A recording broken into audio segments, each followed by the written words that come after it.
జై శ్రీకృష్ణ. భగవద్గీత ప్రథమాధ్యాయము 12వ శ్లోకం. తస్య సంజనయన్ హర్షం కురు వృద్ధ పితామహః సింహనాదం వినద్యోచ్చైః శంఖం దద్మౌ ప్రతాపవాన్. యుద్ధం ప్రారంభమయ్యే సమయం వచ్చింది. పాండవుల సైన్యం ఎంత శక్తివంతంగా ఉందో చూసి దుర్యోధనుడి మనసులో ఒక చిన్న భయం, ఆందోళన కలిగింది.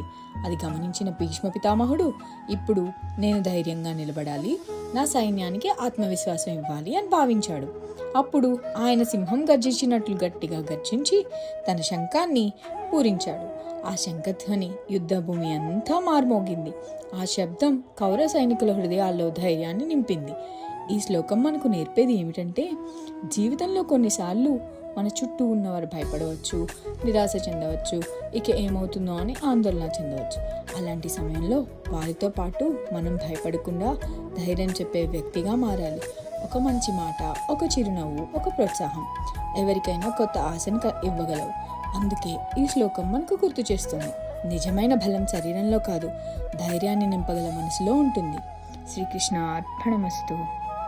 ఈ వీడియో మీకు నచ్చినట్లయితే like, share and subscribe for more divine content. Thank you.